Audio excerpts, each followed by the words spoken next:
Medak church 100 సంవత్సరాలుగా విశ్వాసం, నమ్మకం, దేవుని కృపకు మార్గనిర్దేశమని రాష్ట్ర గవర్నర్ జిష్ణుదేవ్ వర్మ అన్నారు. అనేక మంది జీవితాల మార్పుకు శ్రీకారం, విజయానికి, క్రీస్తు బోధనలకు జీవమిచ్చే ప్రతీకనిన్నారు. శాంతి కోరేవారికి మెదక్ చర్చి ప్రతీక. రాష్ట్ర గవర్నర్ జిష్ణుదేవ్ వర్మ మెదక్ జిల్లాలో పర్యటించారు. కలెక్టర్ కార్యాలయంలో జిల్లా కలెక్టర్, ఎస్పీ, అదనపు కలెక్టర్లు, ఎంపీ రఘునందన్ రావు, ఎమ్మెల్సీ సేరి సుభాష్ రెడ్డిలు పుష్పగుచ్చంతో స్వాగతం పలికారు. పోలీస్ గౌరవ వందనం స్వీకరించారు. ప్రపంచ ప్రఖ్యాతిగాంచిన సిఎస్ఐ మెదక్ చర్చి రాక సందర్భంగా గురువులు ప్రత్యేక ప్రార్థనలు నిర్వహించారు. తొలుత చర్చి ప్రాంగణంలోకి రాగానే మెదక్ ఆర్డీఓ రమాదేవి గవర్నర్కు పూల బొకే అందజేసి ఘనంగా స్వాగతం పలికారు. చర్చి నిర్వాహకులు రెడ్ కార్పెట్ వేసి ఘనమైన స్వాగతం పలికారు. గవర్నర్ క్రీస్తు శిలువ వద్దకు వెళ్లి ప్రార్థనల్లో పాల్గొన్నారు. గురువులు గవర్నర్ను శాలువా, చర్చి నమూనా విగ్రహాన్ని గవర్నర్కు అందజేశారు. 100 వసంతాల చర్చి 100 సంవత్సరాలు పూర్తయిన సందర్భంగా ముఖ్య అతిథిగా తెలంగాణ రాష్ట్ర గవర్నర్ జిష్ణుదేవ్ వర్మ హాజరయ్యారు. ఈ సందర్భంగా గవర్నర్ జిష్ణుదేవ్ వర్మ మాట్లాడుతూ, సన్మాననీయ అతిథులు, సోదరులు, సోదరీమణులు, పిల్లలు, ఈరోజు మెదక్ క్యాథడ్రల్లో ఈ ఆనందకరమైన సందర్భంగా ఒకటిగా సమావేశమై ఉన్న మీ అందరికీ శుభాకాంక్షలు అని తెలిపారు. మెదక్ క్యాథడ్రల్ 2024 శతాబ్ది ఉత్సవాల్లో పాల్గొనడం ఎంతో ఆనందాన్ని ఇస్తుంది అన్నారు.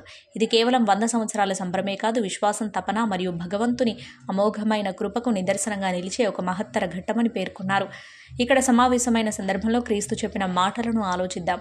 ఎక్కడ 2 లేదా 3 నా నామంలో కూడి ఉన్నారో అక్కడ నేను వారితో ఉంటాను. గత శతాబ్దంగా మెదక్ క్యాథడ్రల్ అనేక మందికి దైవ సాన్నిధ్యానికి కేంద్రంగా నిలిచిందని, ఒక విశ్వాసం పెంపొందిన స్థలంగానే కాక అనేక మంది జీవితాలు మారిన ప్రదేశంగా నిలిచిందన్నారు.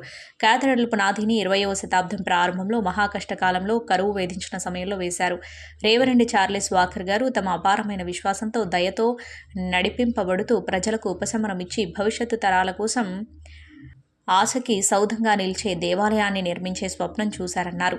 గోతిక్ రివైవల్ శైలిలో నిర్మించబడిన ఈ క్యాథడ్రల్ ఏషియా ఖండంలోని అతిపెద్ద చర్చిలో ఒకటిగా నిలుస్తుందని, 5,000 మందికి పైగా భక్తులను ఆశ్రయించే సామర్థ్యం గల ఈ చర్చి, దాని అద్భుతమైన మినర్లు, అందమైన స్టెయిన్డ్ గ్లాస్ విండోలు, స్ఫూర్తిదాయకమైన రూపకల్పనతో కేవలం శిల్పకళ మాత్రమే కాకుండా ఈ సమాజం ఉమ్మడిగా కలిసికట్టుగా సాధించిన విజయానికి ప్రతీకగా నిలిచిందన్నారు. క్యాథడ్రల్ కేవలం ఒక నిర్మాణం కాదు, ఇది క్రీస్తు బోధనలకు జీవమిచ్చే ప్రతీక.